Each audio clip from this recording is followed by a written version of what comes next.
Kaswabe, what we have here is the new Nissan Patrol Royale at nais ko munang pasalamatan ang Nissan Motor Philippines for allowing me to film this car.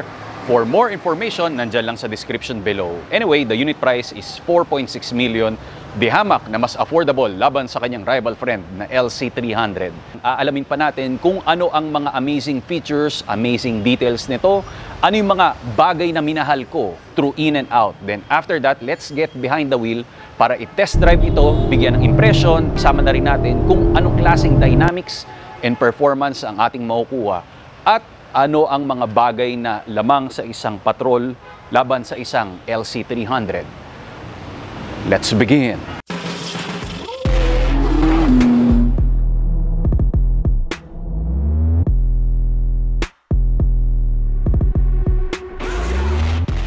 Let's talk about kung ano yung mga bagay na minahal ko sa ating Patrol Royale. Number one is the new luxurious design. Kasi compared sa kanyang pre-facelift model, this one has a new form. Yung kanyang front fascia, it has that very commanding and elegant presence. On-road, mukha pa rin siyang maniac. Pero still, maginoo pa rin. Sporting the new Nissan badge, alam ko sa lahat ng variant Kaswabe, ito yung naka-receive ng bagong logo and at the same time sa kanyang key fob.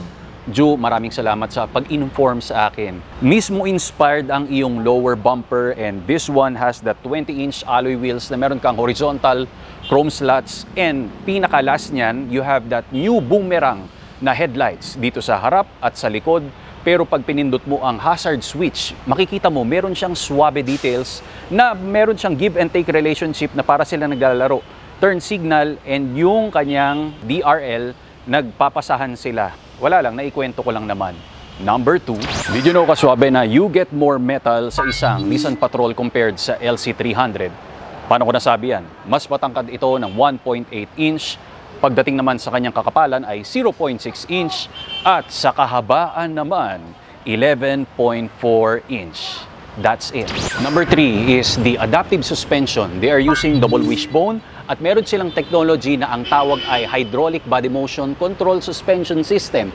Napakahaba para i-prevent yung kanyang body lean, lalong-lalo na pag nagkakaroon ka ng tight turns and even cornering at pagdating sa road bumps, mas kayang-kaya niyang i-absorb. Sa pang-apat na bagay na mahal ko dito sa ating Nissan Patrol ay yung tinatawag na VIP amenities. Ang space natin napakalaki. It has 2 plus 3 plus 3, meaning to say 8 seaters ito compared sa kanyang rival na LC300 which has 7 lang. Redefined ang kanyang comfort and royal treatment rito.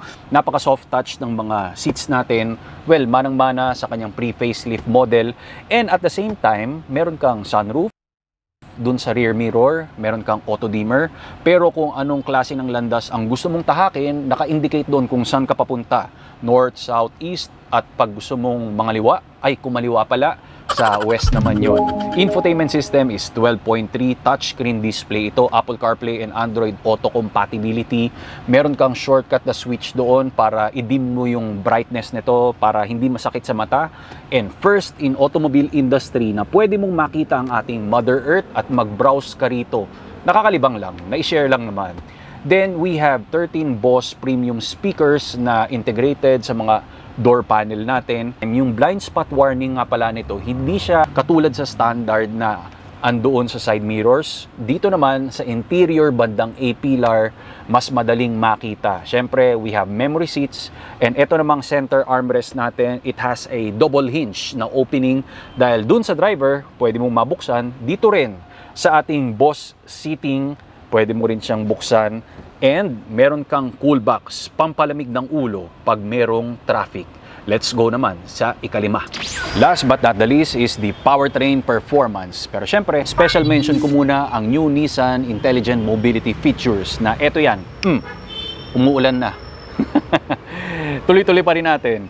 Kaswabe, 6 airbags ito. This is powered by a 5.6-liter naturally aspirated V8. 400 horses and 560 Nm of torque. Pag gusto natin kunin ng 0 to 100, nasa 7 seconds naman because this one is a Big Daddy SUV that weighs in na nasa 3,500 kilograms. Sa lahat yata, ito ang pinaka-heavyweight. Kung isipin mo, nasa 7,000 pounds na yon. Pero doesn't matter Kaswabe because ang top speed nito, 210 km/h.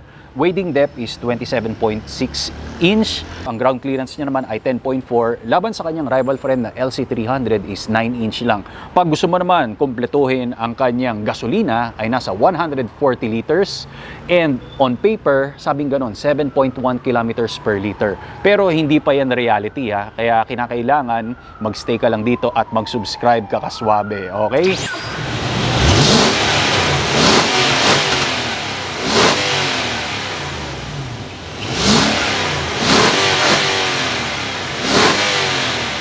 Namaneho natin ang 2022 Nissan Royal Patrol. Kung natatandaan nyo kaswabe, last time we did a review sa 2020 pre-facelift ng Patrol. And kinumpare ko yun sa LC200. Well, the winner for me against LC200 ng pre-facelift nito or predecessor at their same generation yung Patrol. Pero mamaya magkakaroon tayo ng konting argumento kung sino ang panalo pagdating sa LC300. Kwento ko lang sa inyo yung city driving. Well, to be honest, ang nakuha natin na gas mileage sa bumper to bumper EDSA. At alam naman natin, Disyembre ngayon, talagang super init ng ulo natin. Mas mainit pa nga yung ulo ko kaysa sa makina nito eh. Umabot tayo ng 2.8 kilometers per liter. Grabe, di ba? Gas-guzzler talaga. Given na yon. Mahal siya pero kaya naman. Yun yung importante. At least you are driving what you want in life, and this is classified as a family, full-size, and behemoth when it comes sa kanyang pagiging off-road. Sa sobrang taas nito kaswabe, lahat ng mga katabi mo, yung mga sedan, mga crossover SUV, mabobosohan mo. Usually, di ba, pag tumingin ka sa kaliwa at sa kanan, ang nakikita mo lang yung upper body lang, yung kalahati. Pero pag nakasakay ka rito sa Patrol, lahat ng pangyayari hanggang sa ilalim, kitang-kita mo.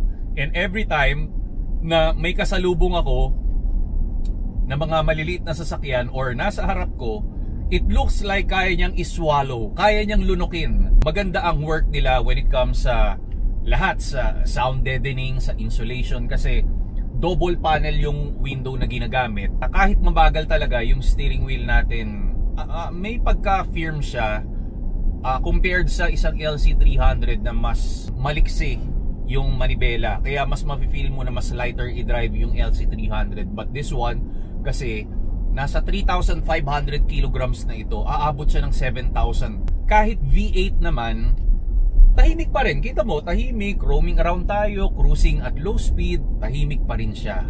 The set of suspension is very good when it comes sa kanyang mga big wave, speed bumps. Maganda yung tinatawag nilang hydraulic body motion suspension na ginawa nila because we are using double wishbone. Yun yung nagustuhan ko sa 2020 na Patrol, yung pre-facelift niya. Pero pag dumaan ka sa kalsada na may mga, alam mo na, rough roads ng konti, mabato, dun mo lang medyo mararamdaman. Mas nabilib ako dun sa pre-facelift niya. Pero syempre, this is all new. May mga taglay silang mas maganda compared sa mas luma nga pala. When it comes sa seating stance ko, unbelievably okay naman, pero there's another thing lang. 5'10 and a half ako. Pag lower than 5'10, I think mga 5'9, 5'8, 5'7, magkakaroon sila ng blind spot because napakatangkad ng ating infotainment system. Wherein compared dun sa pre-facelift model, nasa gitna lang. Pero ito, it's 12.3 and I think yung height nito mga 6 inch. So nagbablock sa way sa kanan na side ng ating bonnet. Pag hinataw naman natin to get the power and performance, actually, doon lalabas yung V8 engine natin. Doon siya magwawala. Sa steering naman, I cannot see understeer or oversteer. May rubbery effect lang talaga. Parang alam mo yung paggoma, pag binabanat mo, di ba, lumalaban siya. May ganun lang siya na konting effect. Pero it's very precise naman.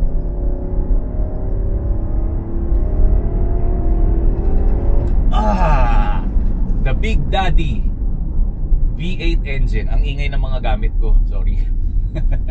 Between LC300, actually magkasing bilis lang siya, pero ang weight kasi nito mabigat. Kaya para sa akin, I go for naturally aspirated engine talaga. So it doesn't have any Wala siyang traction, very good balance, well maintained. Tsaka anytime you can overtake. Very powerful that V8 engine. Lakas. Pero ito pa rin yung ginamit na makina, kaswabe. Same pa rin sila. 0 to 100. Let's launch. 3, 2, 1.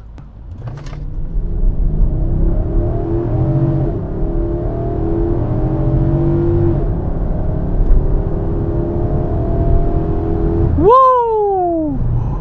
Grabe, balanse. Napaka-stable. Kaya kahit umabot ako ng 180 kagabi, sobrang stable niya, super safe. Very linear yung pag-take off ko, kaswabe, and walang kamot sa ilalim, good traction. Kung ano man yung timing na hinahanap mo, you can overtake, you can be bastos, you can be maginoo, driving the patrol, you can drive it chill. Compared nga pala sa isang LC300, it doesn't have any drive modes. Nag-iisa lang ito. Always an instant. It has an instant power activated palagi. Unlike sa LC300 wherein you have to choose custom, sports, sports plus. Tapos yung mga off-road na selection nandito sa right side wherein mas malinis and organized. Mas premium yung taste na ibinigay nila sa loob ng cabin. You have the sweeping motion na dashboard para sa passenger. So hataw natin ulit. Listen to that.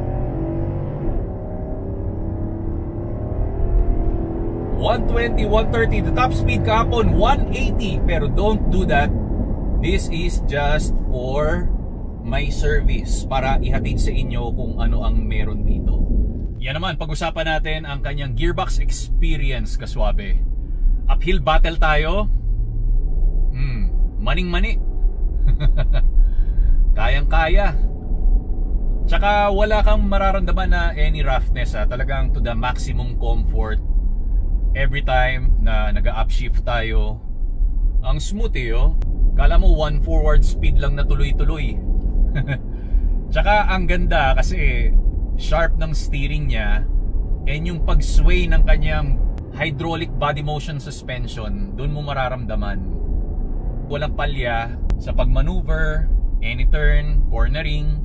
Don't be so confident pa rin kasi this is a tall SUV. Hanggat maaari, syempre mag-iingat pa rin tayo. Okay, dumating na ang bagong resulta. Andito ako ngayon sa highway, then ilang oras na rin, siguro mag 2 hours na rin akong nagdadrive. And meron tayong milestone na na-receive. The results are in. Pakita ko sa inyo. Kasi sabi ko 7 kilometers per liter ang fuel economy natin. Pero eto, yan, average ko magdadalawang oras, 93 kilometers. Kasama na yung medyo pagbagal dyan, pag traffic, naiipit. Tapos eto yan, 103 kilometers na tayo. Ang average natin ay 8.2 kilometers. Nakakuha tayo ng from bumper to bumper na 2.8 and 8.2 naman pag freeway at dire-diretso. I think around 4 point plus yan. Or baka pwedeng mag 5. I think lang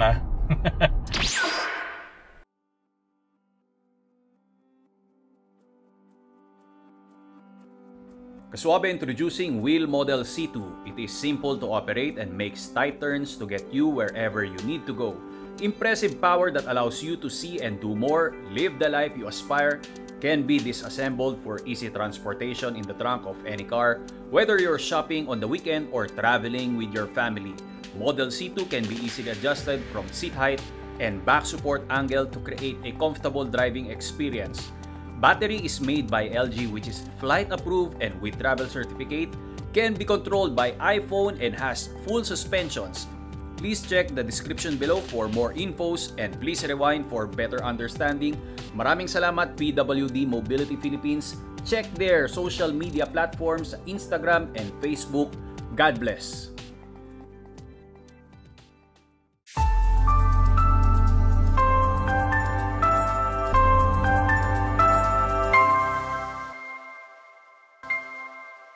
Truly amazing talaga. Inaabutan pa tayo ng ambon. Kaya ano ba naman yung nag-notification bell ka, subscribe, tapos pinalo mo ko sa Instagram na Rico Suave. Tapos bumili ka na rin ng isang merch dahil pamasko naman ngayon. Namamasko po. Merry Christmas nga pala ka Suave. Comparing this Patrol sa isang LC300, ang advantage na nakita ko is you will have more metal. Meaning to say, the bigger the body, mas less yung effect pag nagkaroon ng aksidente. Tama o mali? After nyan, more space because 8-seaters ito. Siyempre, mas malaki ang yung cargo. Yung ground clearance, mas mataas. Proper yung kanyang puso dahil it uses naturally aspirated V8. It's very organic. Yung raw power, ramdam na ramdam mo. And single lang yung drive mode niya. Pag naging electrified na lahat ng mga SUV or any vehicle, mamimiss natin ang isang V8 engine. So panoorin mo na lang yung Nissan GT-R natin na vlog, LC300 din, nakapag-drive and review tayo. Tapos yung pinaka-una kong GT-R nung 2020, that's why pumutok yung channel na to. I-check mo na lang. So nice kong pasalamatan ang Nissan Motor Philippines for allowing me to film this car. Maraming salamat. God bless, more power and more performance.